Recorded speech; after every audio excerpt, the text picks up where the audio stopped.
Water cooler conversation this morning will be dominated by the question why. Why didn't they hand off to Marshawn Lynch? Hawks fans are lamenting a decision by their head coach on what will no doubt be remembered as the defining play of Super Bowl 49. With the ball down 4 points, Hawks put themselves in prime position. That catch, almost miraculous. Yeah, Jermaine Kearse, again, almost the ultimate hero. Somehow made that 44-yard grab, putting the Hawks inside the 5-yard line. So with potentially 4 cracks to score, instead of using star running back Marshawn Lynch and go in beast mode, Seahawks decide to pass and are intercepted at the 1. New England holds on to beat Seattle 28-24 as the Seahawks and their fans wish they'd just run the darn ball.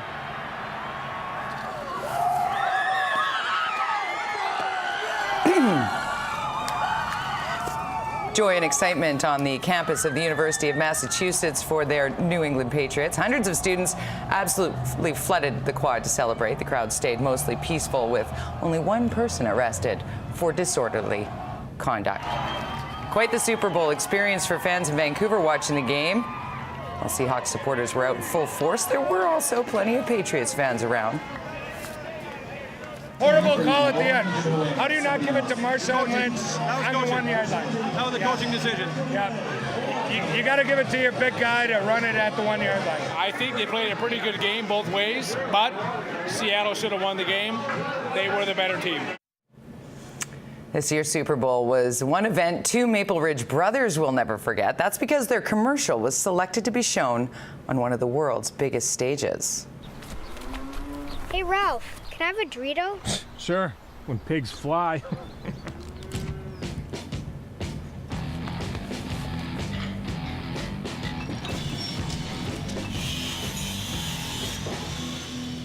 Hey, Ralph.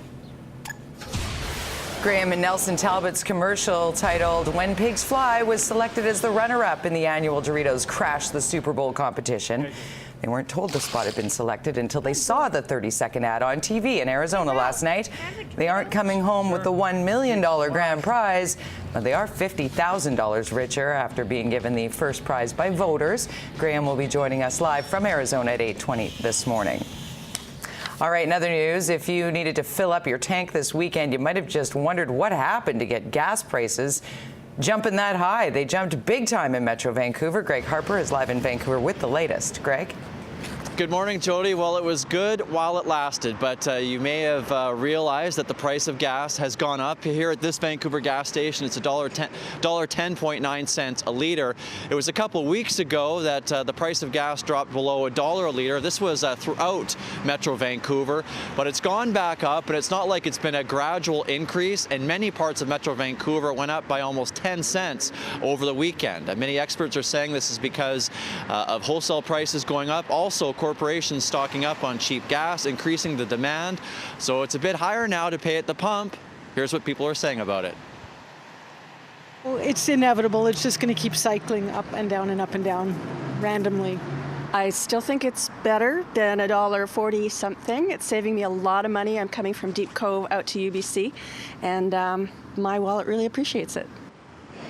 You still can get gas below $1 a liter in some parts of Metro Vancouver, like in Langley, seeing a lot of 97.9 cents a liter, according to GasBuddy.com. That's not the case, though, here in Vancouver this morning. Jody? All right, thanks so much. Greg Harper reporting live in downtown. Now, if the proposed Metro congestion improvement tax is approved by voters, BC's transportation minister says it will be harmonized with the PST.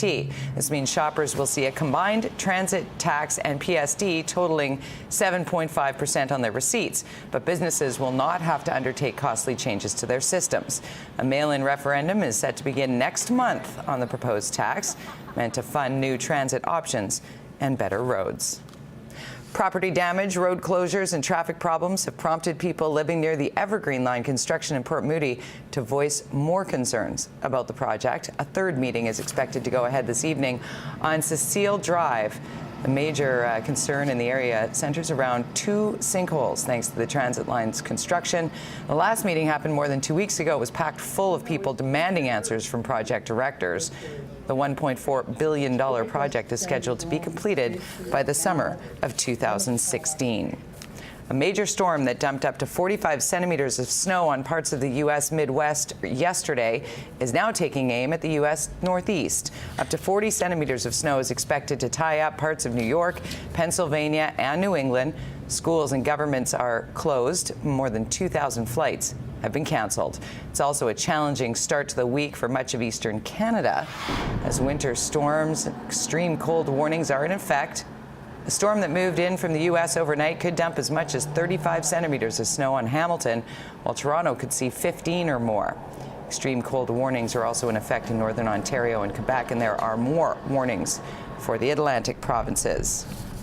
It is Groundhog Day, the day many Canadians and Americans look to celebrity rodents to their long-range winter forecasts. Here's our buddy, Punxsutawney Phil. Pennsylvania's most famous groundhog, Punxsutawney Phil, saw his shadow this morning and has forecast 6 more weeks of winter.